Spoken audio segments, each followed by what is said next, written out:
Hi, I'm Old Sneelock. Welcome to another episode of Old Sneelock's Workshop.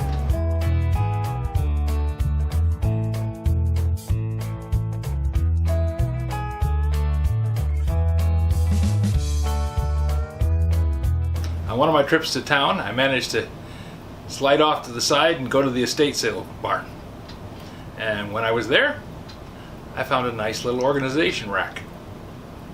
Cost me all of $7. Well, this is a handy little box. Kind of a big box, but it's a handy box anyways. It has a handle on the top and a nice tray arrangement. So you can actually pick this up and carry it to the job. Put your tools in the tray, keep the things that you're going to use for the job down here in the bins. You're pretty much set for the work you're going to do for the day. It also has really nice mounting points on the back of it. These you can just slip over a screw that's mounted in the wall, slip it over the screw, drop it down, and it's held there for storage. It's probably the way I'm going to be using it. I'm going to mount it on the wall or on the end of a rack. That way I'll have a nice place to put things. So, first thing I noticed about it was it has these pull-out bins. But they're not easily pulled out. You have to lift up, then you can pull out the individual bins. Now this one happens to be empty. But this one has a bunch of stuff in it.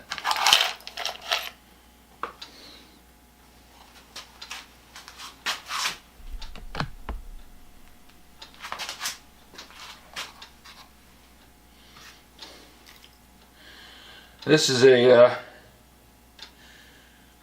wire nut cap. This is a pull string for a light, and this looks to be a part of a switch.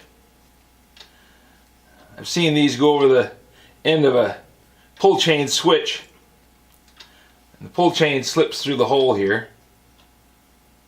We'll use this string as an example.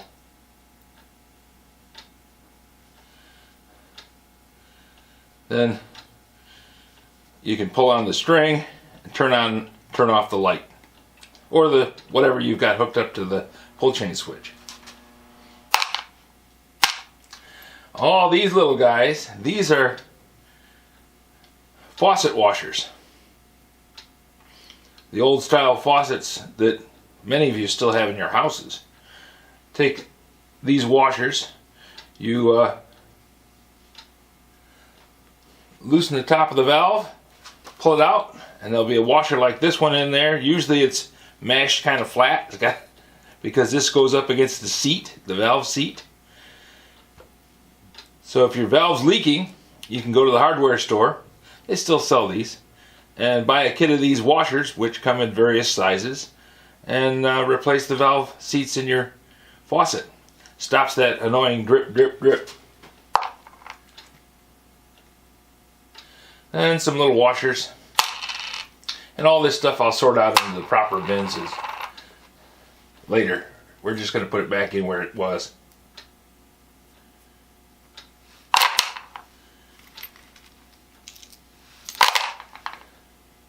Lots and lots of valve seats.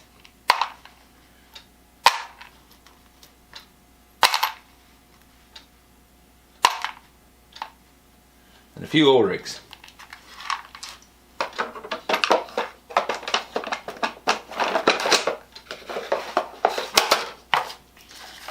Then we have a packet of screws and bolts, nuts and washers from Ace Hardware.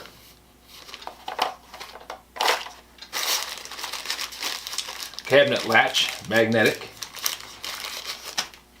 And this little thing. Some of you may never have seen one of these. This is an adapter. Take a 3-prong cord, put this on the end of it, and you can plug it into a 2-prong outlet. This little thing here, even though on this one is bent over, is meant to make it a permanent adaptation for that outlet. This goes over the center cover screw and provides a ground to the frame of the junction box.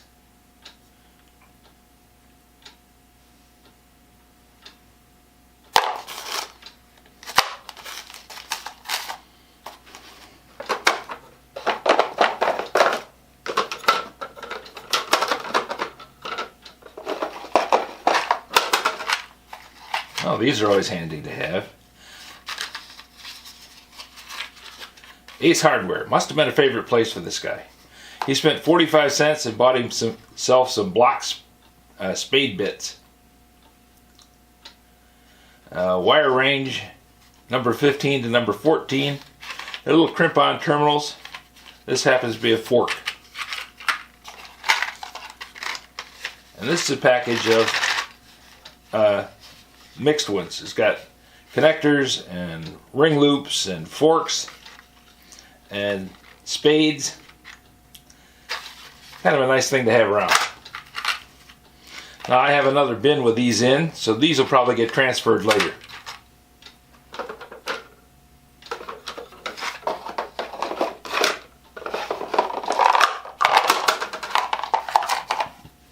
Some 1/2-inch bolts. Must have been a project that he needed some 1/2-inch bolts for. Went and bought them new and didn't need all of them. When you look at the head of this, there's no marks on the head. That tells me this is a number 2 bolt. It's the softest bolt made. They still work, but you don't want to put them in any high stress applications.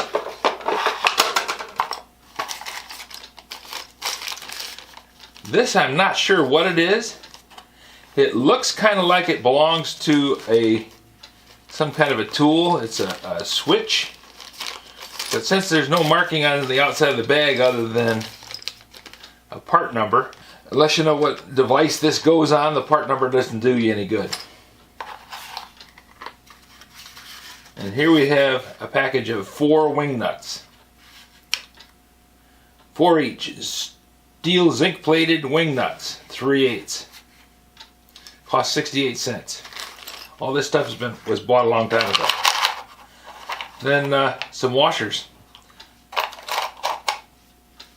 These look to be 3/8 washers. They're actually 7/16 hole in the center, but everybody calls them 3/8 washers.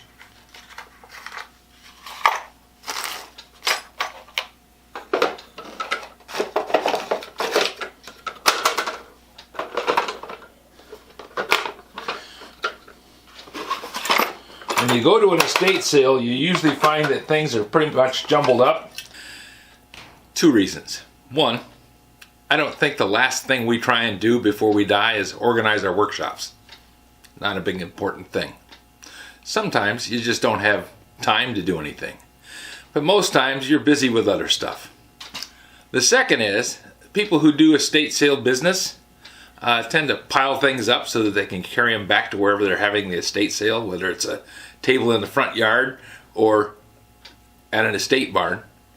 So things are kind of disorganized. This is a little package of Waxman solid brass compression rings. This is for compression fittings on copper tubing. Not a big fan of compression fittings. They work. They just tend to leak. And the first thing you want to do is when you get a compression fitting that's leaking, you tighten it. Chances are it's going to continue leaking because the more you compress this fitting, the less it fits into the thing it's compressed into, and the more you distort the pipe, and next thing you know, you're shearing off the copper tube, and then you got a big leak. And here is another wire nut. This is for well, the red ones you can put 3 number 12s in or 2 number 10s.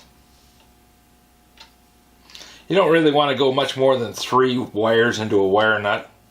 It's hard to make them engage and stay. I like to stay with 2 or 3 max.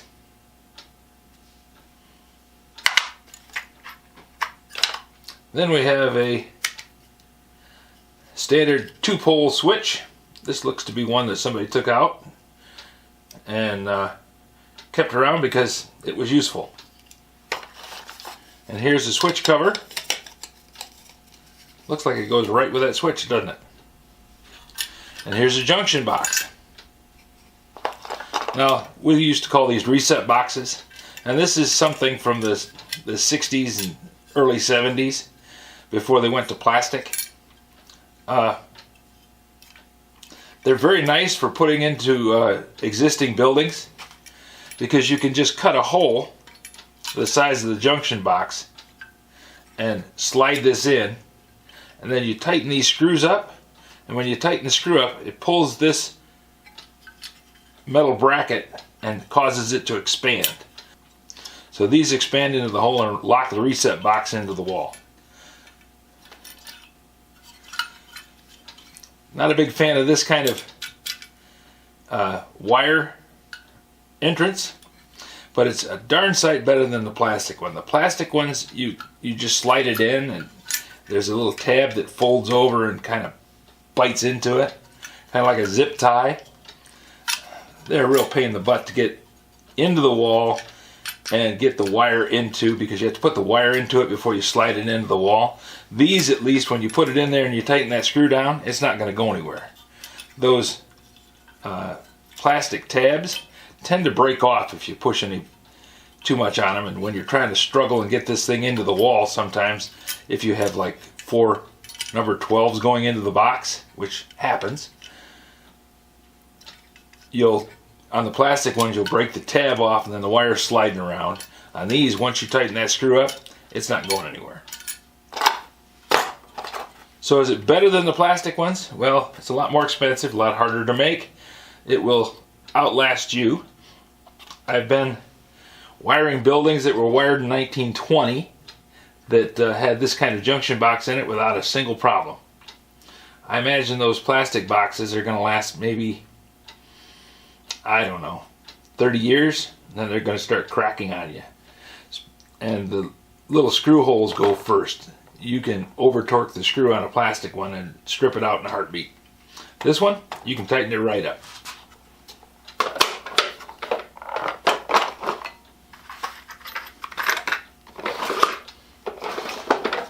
This is just an empty bin.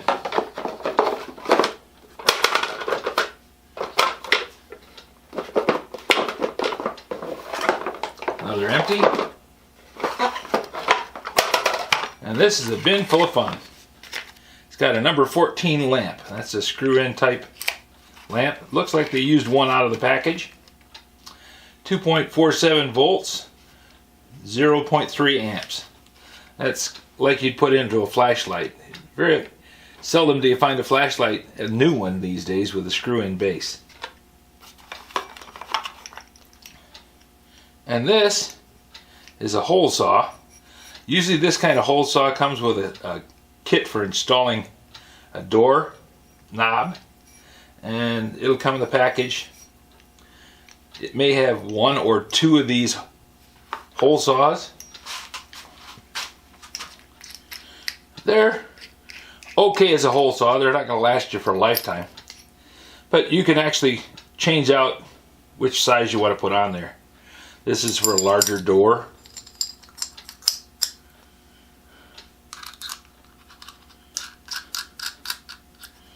Tighten that up with a wrench, you're good to go.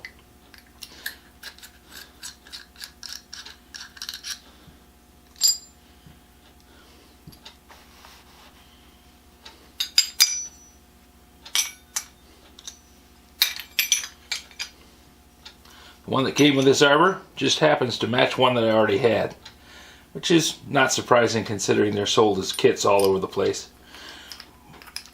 Looking at all the labels that came in this box, I imagine this one came from Ace Hardware.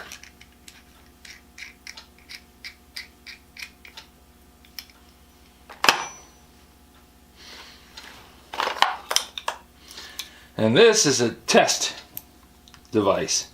I don't know if it's homemade or manufactured. They're hard to tell in some of the early stuff because it was not injection molded kind of things. It was something that somebody either made up or in the factory they were making them piece by piece. So This is designed to clip onto something, and then you use the test probe to go along and see if you've got power. Now this is the same bulb as what's in this package here. I imagine this was used for low voltage. I'd like to think so, because open connectors like this and this brass piece back here, if you put 110 volt on there, you're gonna get a sting out of it. 6 to 12, no big deal. And if this is set up with a 2.47 volt, this is for checking very low voltage. You're not gonna get a poke off that at all.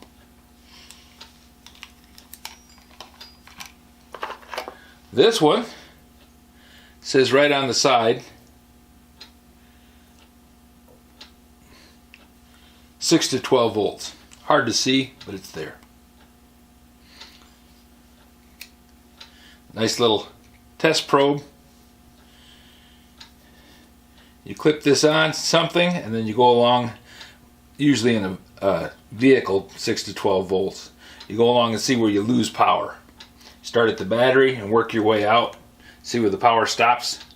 That way you can say that device is the thing that's stopping this thing from working. Handy thing to have.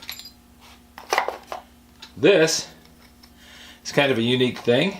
It's a water valve, and it's a quick disconnect water valve. You screw this in the end of the hose, then you can pull this ring back and slip it into there, and the O-ring keeps it from leaking.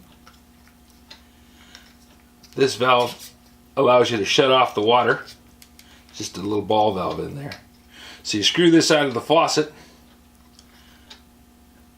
You can have a Y on your faucet that way. Put a Y on the faucet, put this on one end of the Y and another one on another end of the Y. You connect hoses and disconnect hoses.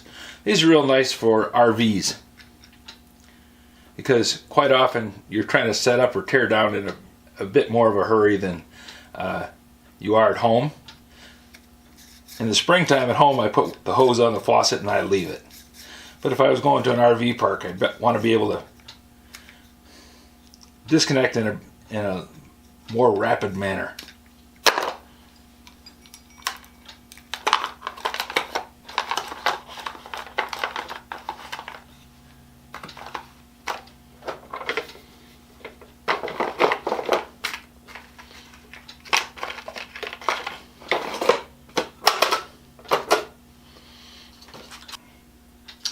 Now, nothing in this rack is really earth-shaking. Nicest thing in there is this little guy.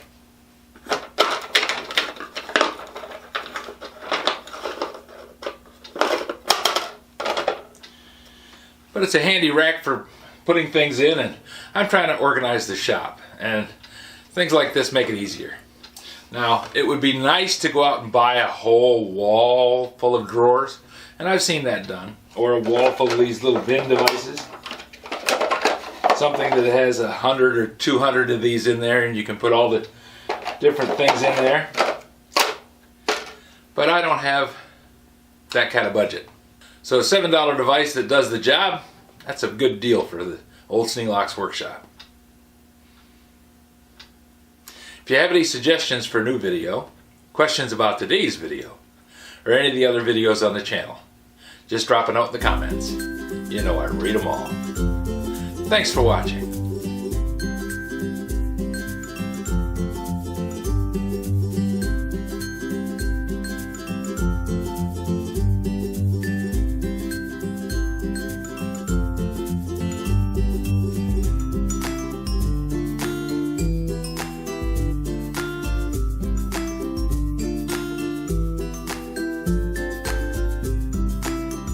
This video is not to be viewed by anyone under the age of 13 in the U.S. or 16 in the European Union, without the express written permission of the parents or legal guardians of the underage person.